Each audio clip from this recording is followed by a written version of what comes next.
Episode 9 की शुरुआत में हमें दिखाया जाता है कि जब नवारो काटल के लोगों ने जेकब और डार्लिन की गाड़ी पे हमला किया तो जेकब को गोली लग जाती है, मगर डार्लिन बिल्कुल सेफ है और ड्राइवर इन्हें यहाँ से सेफली निकाल ले जाता है। वहीं मार्टी की फैमिली काफी टेंस्ड हालात में ब्रेकफास्ट टेबल पे मौजूद है। जोना इसकी वजह पूछता है तो वेंडी कहती है कि तुम्हारी बहन हमसे अलग होना चाहती है। शार्लेट कहती है कि मैं आप लोगों से दूर जाना चाहती हूँ, मैं अपने फैसले खुद लेना चाहती हूँ, मुझे आजादी चाहिए क्योंकि आपके साथ ऐसे माहौल में रह के मेरी जिंदगी झंड हो गई है। वेंडी भड़कते हुए कहती है, अच्छा तुम इतनी बड़ी हो गई हो जो हमारे सामने एक लॉयर खड़ा कर दो, क्या वजह बताओगी उसे? शार्लेट, हम सब या तो अरेस्ट हो जाएंगे या मारे जाएंगे, जो हम नहीं चाहते। वहीं दूसरी तरफ डार्लिन जेकब का घर पर ही ट्रीटमेंट करती है। जेकब कहता है कि डार्लिन, मुझसे वादा करो कि मुझसे बिना पूछे तुम कोई भी कदम नहीं उठाओगी। तुमने मेरे पीठ पीछे हेरोइन में नशीली दवा मिलाई थी और उसी की वजह से नवारो काटल के लोगों ने हम पे हमला किया। पर बुढ़िया काफी दबंग है। वो कहती है कि जेकब तुम बस रेस्ट करो, मैं सब संभाल लूंगी। नेक्स्ट डे मार्टी के अडल्ट बार में दो नकाबपोश आदमी डकैती करने घुस आते हैं, मगर असल में ये लोग केड और वाइट हैं। रूथ ऑफिस में ले जाकर केड से पूछती है कि डैड आप ये क्यों कर रहे हैं? तो केड भड़कते हुए कहता है कि मुझे बस पैसा चाहिए, तुम्हारे प्लान से तो कोई भी काम नहीं बना। केड रूथ को धमका के सेफ से पैसा निकलवा लेता है। इसके बाद जब शेरिफ निक यहाँ तहकीकात के लिए आता है, मगर रूथ शेरिफ निक को लुटेरों की रियल आइडेंटिटी नहीं बताती। पर मार्टी को अंदाजा है कि ये काम केड का ही है।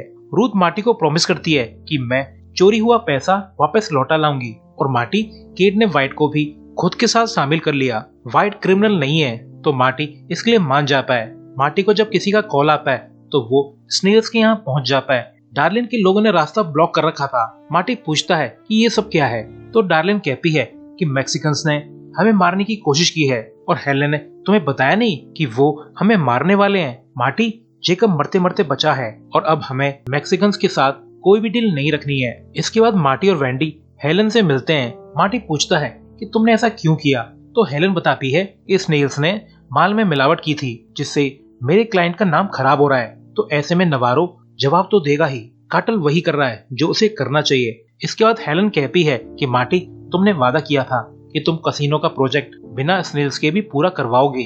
मार्टी कहता है कि तुम्हारे क्लाइंट के ईगो के चक्कर में हमारी जिंदगी झंड हो गई है, अब भूल जाओ कसिनो और भूल जाओ अपने $50 मिलियन। पर हेलेन कहती है कि ओह रियली, लगता है तुम्हें अपनी जिंदगी से अब प्यार नहीं है। वेंडी पूछती है कि हेलेन, हम आखिर क्या करें? तो हेलेन सजेस्ट करती है कि कुछ भी ऐसा करो कि स्नेल्स कसिनो की डील से बाहर हो जाएं। इसके बाद रूथ वाइट को काफी डांटती है कि तुम्हें केड का साथ नहीं देना चाहिए था, तुम केड से दूर रहो और अपनी स्टडीज पे ध्यान दो। रूथ वाइट से पैसा वापस मांगती है जो इन लोगों ने वहाँ एडल्ट बार से चुराया था, तो वाइट इसके लिए मना कर देता है। तो रूथ कहती है कि ये मार्टी का पैसा है और उसी के कारण तुम वापस कॉलेज जा पा रहे हो। तो वाइट कहता है कि मार्टी ने ऐसा इसलिए किया क्योंकि उसे मेरे डैड को मारने का गिल्ट था। तो रूथ कहती है कि वाइट, मार्टी ने तुम्हारे डैड को नहीं मारा है। रूथ इसके बाद वाइट को डांट डूट के उसे पैसे ले लेती है, पर केड के ट्रेलर में काफी ढूंढने पे भी रूथ को केड के छुपाए हुए पैसे नहीं मिलते। वो केड पर गन तान के पैसे वापस मांगती है, वरना वो मार्टी से कहेगी कि वो पुलिस के सामने बता दे केड ही वो रॉबर है और डैड फिर तुम्हें वापस जेल भेज दिया जाएगा। पर केड कहता है कि रूथ, तुम ऐसा कुछ भी नहीं कर पाओगी क्योंकि अगर मैं जेल गया तो वाइट भी साथ में जेल जाएगा, जो तुम नहीं चाहोगी। तो बेचारी रूथ कुछ भी नहीं कर पाती। दूसरी तरफ शार्लेट ने घर पे अपने लॉयर को बुला रखा था। लॉयर मार्टी और वेंडी से कहती है कि पूरा मैटर इसी रूम में सॉल्व हो सकता है, बस आप लोगों ने इस पेपर पर साइन करने होंगे जिससे शार्लेट खुद के फैसले लेने के लिए फ्री हो जाएगी, वरना मामला कोर्ट तक जा सकता है। वेंडी शार्लेट पर काफी भड़कती है, तो शार्लेट कहती है कि मैं इस घर में नहीं रहना चाहती, आप और डैड के बीच में भी रिलेशन ठीक नहीं है, यहाँ हमेशा डर के साए में रहना पड़ता है और हम लोग कुछ भी अपने मन का नहीं कर सकते। लॉयर कहती है कि मैडम, आप लोगों के पास 2 दिन की मोहलत है। मार्टी अकेले में फिर शार्लेट को काफी समझाता है, पर शार्लेट को इनकी बातों पे और इनके प्रॉमिस पे बिल्कुल भी भरोसा नहीं है। रात को वेंडी काफी टेंशन में है। वो मार्टी से कहती है कि हम शार्लेट को इस तरह दूर नहीं जाने दे सकते, वो हमारी सारी सीक्रेट जानती है, वो कहीं भी अपना मुंह खोल देगी और हमारी सारी मेहनत पे पानी फिर जाएगा, हम फंस जाएंगे।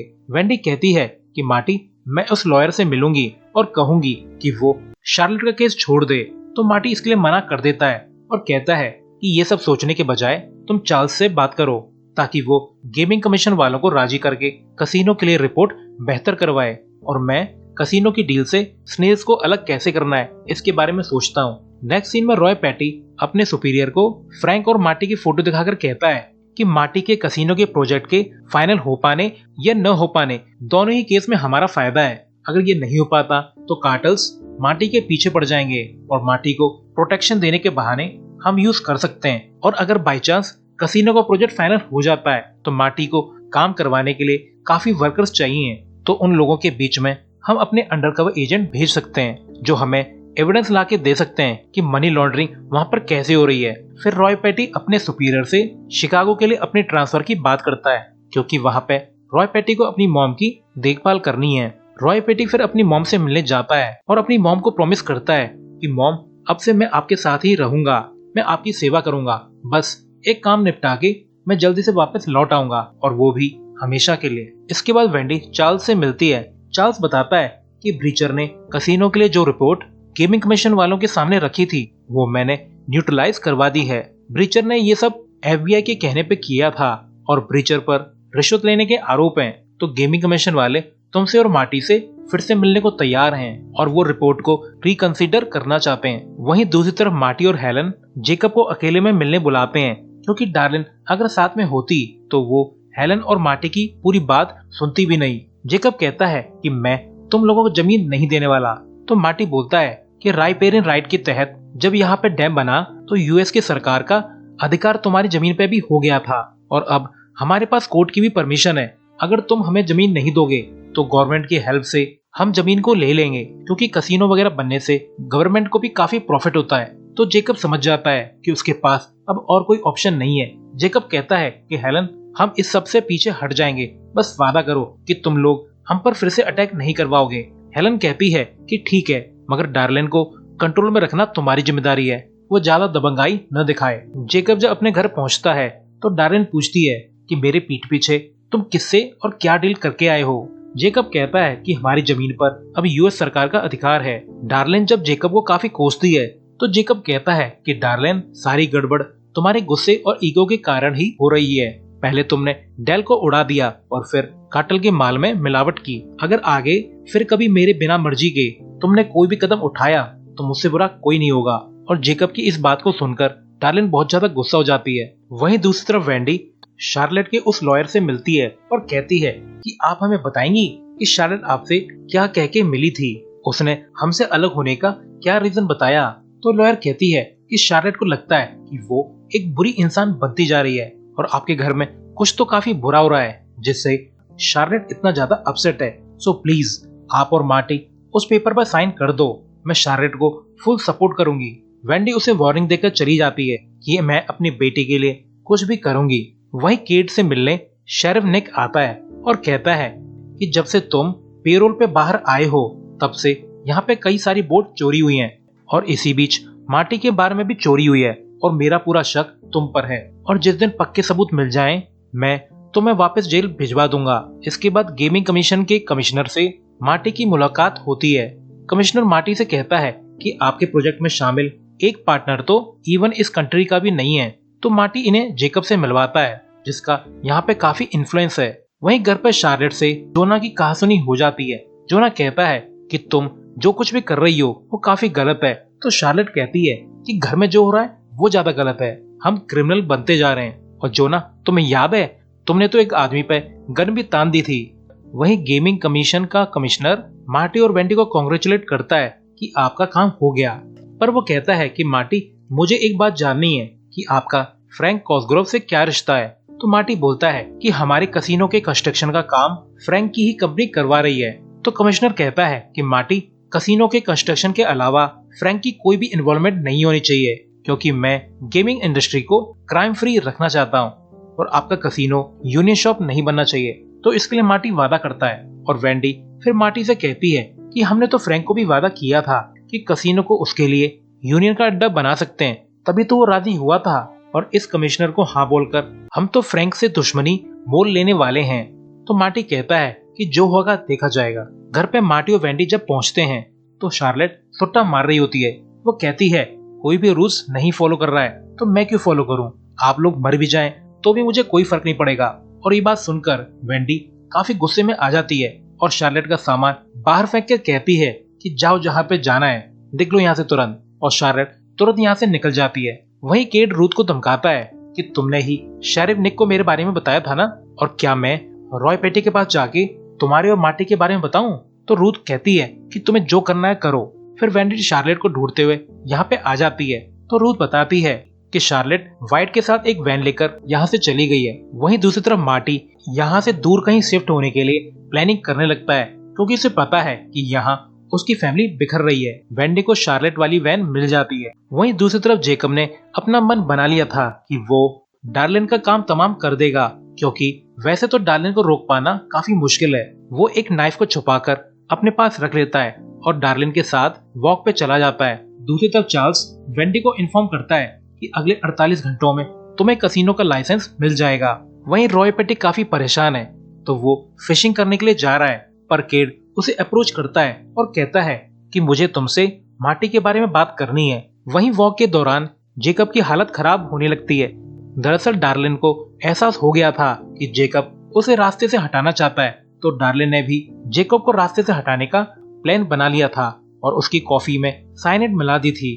और फिर जेकब डार्लिन की बाहों में अपना दम तोड़ देता है। मार्टी रूथ से मिलने जाता है और कहता है कि मैं तुम्हें अपने सारे ऑपरेशन की जिम्मेदारी देना चाहता हूँ। एक बार कसिनो बन जाए फिर मैं अपनी फैमिली को लेकर यहाँ से कहीं दूर चला जाऊंगा, और मेरे बाद कार्टल को मजबूरी में तुमसे ही डील करनी पड़ेगी। तो उस केस में कार्टल तुम्हारा कुछ भी नहीं बिगाड़ेगा। और रूथ इस सब के लिए मान जाती है। इसके बाद मार्टी रूथ को अपने छुपाए हुए पैसों की लोकेशन दिखा देता है। रूथ सब कुछ करने में घबरा रही होती है, तो मार्टी कहता है कि कसिनो बन जाने के बाद सब कुछ आसान रहेगा, तुम सब कुछ हैंडल कर लोगी। और मार्टी रूथ को मनी लॉन्ड्रिंग के कुछ फंडे और बताता है। इसके बाद मार्टी हेलन से अपनी नई खरीदी हुई बोट पर मिलता है। हेलन यहाँ मार्टी की काफी तारीफ करती है कि मार्टी तुमने आखिर कसिनो के लिए लाइसेंस हासिल कर ही लिया, और ये काम करने में अच्छे अच्छे धुरंधर ढेर हो गए। वहीं केड रॉय को मार्टी के खिलाफ इंफॉर्मेशन देता है, पर यह बात रॉय को भी पता थी कि केड को उसकी जरूरत है, क्योंकि वो फिर से जेल नहीं जाना चाहता। केड कहता है कि तुम्हारी वजह से ही रश मारा गया। तो रॉय बोलता है कि रश किसी भी काम का नहीं था और न ही रूथ से काम बना। दरअसल इन सब चीजों से रॉय पेटी तंग आ चुका था। मार्टी ने उसे ब्लैकमेल करके मजबूर कर दिया था, और अब वो मार्टी के मैटर में अब इन्वॉल्व नहीं होना चाहता। केड गुस्से में आकर रॉय पेटी को मार डालता है और उसकी बॉडी को यही पानी में डुबो देता है। इसके बाद डार्लिन वेंडी से मिलकर उसे इन्फॉर्म करती है कि आज सुबह जेकब की हार्ट अटैक से डेथ हो गई। तो वेंडी गले लगकर अफसोस जताती है, पर डार्लिन कहती है कि जेकब की आखिरी इच्छा कसिनो का काम रोकना थी और उस इच्छा को मैं पूरा करूंगी। डार्लिन कहती है कि वेंडी मैं पीछे हट सकती हूँ अगर तुम मेसन के उस बच्चे को मुझे सौंप दो। पर वेंडी को शक है कि शायद डार्लिन ने ही जेकब का काम तमाम किया है, और वेंडी बच्चे को देने से इनकार कर देती है और डार्लिन को यहाँ से भगा देती है। हालांकि केड रॉय को वैसे तो निपटा आया था, पर वो काफी घबराया हुआ है। वो रूथ से कहता है कि रॉय पेटी अब तुम्हें परेशान नहीं करेगा, उसका मैंने इंतजाम कर दिया है। बस तुम्हें ये करना है कि जब इन्वेस्टिगेशन हो तो तुम्हें ये बताना है कि आज सुबह मैं तुम्हारे साथ था। रूथ उससे कहती है कि ये तुम्हारी लाइफ है और ये क्राइम तुमने किया है, और मुझे कैसे भी करके इन्वॉल्व मत करो, मुझसे दूर रहो। वही अब मार्टी फैमिली सहित यहाँ से भागने की फिराक में है, तो वो सोशल सर्विस एजेंसी में जाकर कहता है कि हमें जैक के लिए न्यू फैमिली चाहिए जो उसे एडॉप्ट कर ले, क्योंकि हमें यहाँ से जाना है। वहीं जब जोना अपने स्कूल से घर जा रहा होता है तो डार्लिन उसे रोक लेती है और मार्टी और वेंडी को वार्निंग देने के लिए जोना के सिर के बाल उड़ा देती है, और मार्टी ये देखकर काफी शॉक में है। इसके बाद मार्टी शार्लेट को घर आने के लिए मैसेज करता है, पर शार्लेट कोई भी जवाब नहीं देती। वहीं केड रॉय पेटी के कार को झाड़ियों में छुपा देता है और लौटते वक्त एक फॉरेस्ट रेंजर केड की गाड़ी का नंबर नोट कर लेता है। दूसरी तरफ मार्टी जैक को डार्लिन के पास ले जाता है और कहता है कि मैंने सोशल सर्विस वालों से बात कर ली है, उनकी लिस्ट में तुम्हारा नाम है, तो इसकी कस्टडी तुम्हें आराम से मिल जाएगी। पर डार्लिन कहती है कि मुझे इसकी कस्टडी नहीं चाहिए, बल्कि मैं इसे पूरी तरह से एडॉप्ट करना चाहती हूँ। तो मार्टी कहता है कि 2 साल बाद तुम लीगल तौर पे इसे एडॉप्ट कर पाओगी और तब तक तुम्हें इसकी कस्टडी मिल जाएगी, और बस अब तुम मेरी फैमिली से दूर रहो। तो डार्लिन खुशी से जैक को अपना लेती है और कहती है कि मैं इसे बहुत प्यार दूंगी। वहीं केट रूथ से मिलकर कहता है कि मैंने वैसे तो रॉय पेटी की कार छुपा दी थी, पर लौटते वक्त एक पुलिस वाले ने मेरी गाड़ी का नंबर नोट कर लिया है और रॉय पेटी की छानबीन के दौरान फिर पुलिस मुझे ढूंढते हुए यहाँ तक पहुंच जाएगी। केट रूथ से पैसा मांगता है ताकि वो यहाँ से कहीं दूर चला जाए, तो रूथ कहती है कि मेरे पास फिलहाल सिर्फ वाइट की फीस भरने के लिए पैसे हैं। तो केट कहता है कि वो पैसे मुझे दे दो, वरना मैं वाइट को बता दूंगा कि तुमने ही उसके फादर को मारा है। मगर रूथ खुद जाके ही वाइट को पूरी सच्चाई बता देती है और ये बात जानकर वाइट गुस्से में यहाँ से निकल जाता है। वेंडी को जब पता चलता है कि मार्टी जैक को डार्लिन को दे आया है, तो वेंडी काफी गुस्सा करती है। मार्टी उसे समझाता है कि ऐसा करके हमारी दो प्रॉब्लम सॉल्व हो गई हैं। एक तो ये कि अब डार्लिन कसिनो के काम में अपनी टांग नहीं अड़ाएगी और दूसरी ये कि वो अब हमारी फैमिली से दूर रहेगी। इसके बाद फ्रैंक मार्टी से मिलकर कहता है कि मैंने सुना है कि तुमने गेमिंग कमीशन वालों को वादा किया है कि तुम अपनी कसिनो में यूनियन शॉप नहीं बनने दोगे। तो मार्टी समझाता है कि मुझे ऐसा करना पड़ा, वरना वो कमिश्नर कभी भी राजी नहीं होता। मार्टी कहता है कि फ्रैंक तुम चिंता मत करो, एक बार कसिनो बन जाने दो, तुम्हारे लोगों को वहाँ पे काम मिलेगा। फ्रैंक फिर मार्टी को धमकी देता है कि हमें धोखा देने का सोचना भी मत, वरना बहुत भारी पड़ेगा। वहीं केट शार्लेट को पकड़ लेता है और कहता है कि अपने बाप को फोन लगाओ और पैसे की डिमांड करो, तभी मैं तुम्हें जाने दूंगा। नंबर 3 केट को रोकने की कोशिश करता है, पर केट उसे कूट देता है और शार्लेट को खींचकर ले जाने लगता है। पर रूथ केट को गन पॉइंट पे लेकर शार्लेट को अपने साथ गाड़ी में बिठाकर यहाँ से निकाल ले जाती है और ये दोनों मार्टी के घर पहुंच जाते हैं। वेंडी शार्लेट को वापस देखकर काफी खुश है, पर शार्लेट का रवैया अभी भी ठीक नहीं है। रूथ कहती है कि मैं अपने डैड को नहीं रोक पाऊंगी, उन पर तो पैसों का भूत सवार है। अब रूथ के लिए केट खतरा है, तो ये रूथ को यहीं रोक लेते हैं और वेंडी अकेले में ही केट के लिए कुछ इवल प्लान्स बनाती है। वेंडी फिर केट को मिलने बुलाती है और $50,000 ऑफर करती है कि इसे लेकर यहाँ से कहीं दूर चले जाओ और कभी भी वापस लौट के मत आना। मगर असल में ये एक डेडली ट्रैप था।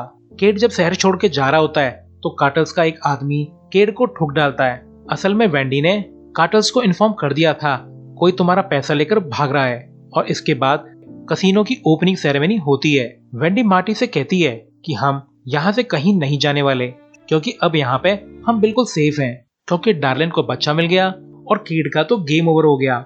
इसके बाद एक फोटोग्राफर इनकी फैमिली फोटो लेता है। लास्ट में हमें कुछ सीन्स दिखाए जाते हैं जहाँ एक तरफ डार्लिन जेक के साथ काफी खुश है और एक तरफ जंगल में पुलिस वालों को रॉय पेटी की कार मिल जाती है और एक तरफ फ्रैंक कॉस्ग्रोव मार्टी के ऑफिस को उड़ा देता है एज अ वार्निंग, ताकि Marty union non union labour issue को सॉल्व करने की बातों को सीरियसली ले।